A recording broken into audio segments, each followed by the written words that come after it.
আজ মহাষ্টমী, শুভ মহাষ্টমীর শুভেচ্ছা জানাচ্ছি সবাইকে।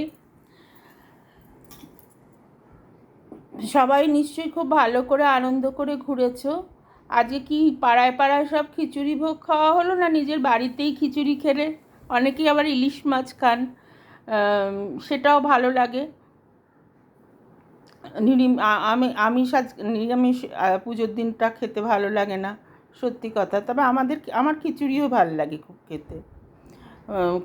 খিচুড়ির মধ্যে আর বিশেষ করে ভোগের খিচুড়ি একটা অদ্ভুত মানে স্বাদ থাকে তার।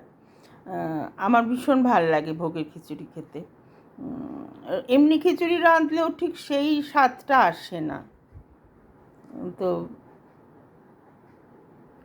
আমার ছোট্টবেলার পুরনো বন্ধু এসেছিল অনেক, এটা আমার পুরনো পাড়া, অনেক পুরনো বন্ধুদের সঙ্গে দেখা হলো, ভাই বোনদের সঙ্গে দেখা হলো।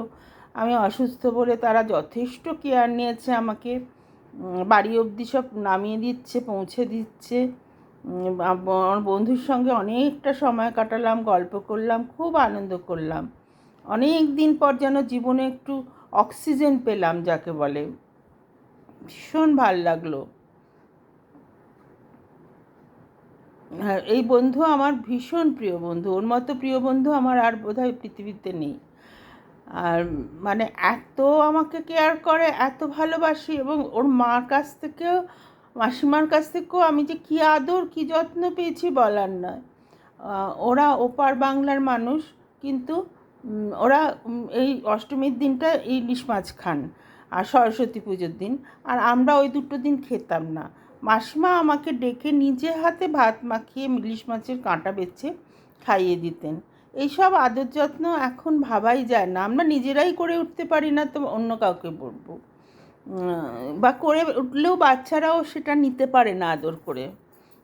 আমাদের বড় হয়ে ওঠাটাও খুব সাদাসিধে ছিল, এবং মনোভাবটাও সাদাসিধে ছিল। মায়ের মতো মাসিমা খাইয়ে দিচ্ছেন কত আদর করে, কত ভালো লাগতো, কত ভালোবাসা মিশে থাকতো তাতে। তো কালকে একটা গান শুনিয়েছিলাম, আজকে আজকে আর কিছু শোনাচ্ছি না। আজকে ভীষণ ক্লান্ত হয়ে গেছি আমি। সকালে উঠে পুষ্পাঞ্জলি দিয়েছি একবার, তারপরে আবার ভোগ খেতে গেলাম। বাড়িতে এসে কিছুক্ষণ আড্ডা দেওয়ার পর আবার ভোগ খেতে গেলাম। এই করে এখন বড্ড ক্লান্ত হয়ে গেছি। আজকে আর নতুন কিছু করছি না, ঘুম পেয়ে যাচ্ছে, দেখছেন তো শরীরটা যে বড্ডই খারাপ। এইটুকুতেই মনে হচ্ছে আমি অনেক পরিশ্রম করে ফেলেছি। ঠিক আছে, সবাই খুব আনন্দ করুন, রাত্রিটা আরও আনন্দ করুন। রাত্রিরে বেশ লুচি আলুর দম জমিয়ে খান, ছোলার ডাল নারকোল দিয়ে। খাওয়া দাওয়াটা না ভাবে পুজোর সময় একটা স্পেশাল ব্যাপার। অন্তত আমাদের সময় তো ছিল, বাবারা তখন খেতেও পারতেন। এখন তো অল্প বয়সে 60-65 বছর বয়সে আমার কথাদের দেখে কিছুই খেতে পারে না। তো আমার বাবারা বেশ খেতে পারতেন, বেশ লুচি ভেজে মাকুল করতে পারতেন না। লুচি, ছোলার ডাল, আলুর দম, এসব ভালো ভালো বড় বড় বেগুন ভাজা, আমাদের বাসন্তী দিয়েছিল, সমানে লুচি বেলে যেত। মা আর কত লুচি বেলবো। তো সেই রকম খাওয়ার ব্যাপারটা এখন আর নেই। যাই হোক, ভালো থাকবেন সবাই, এইটুকুনি কামনা করি।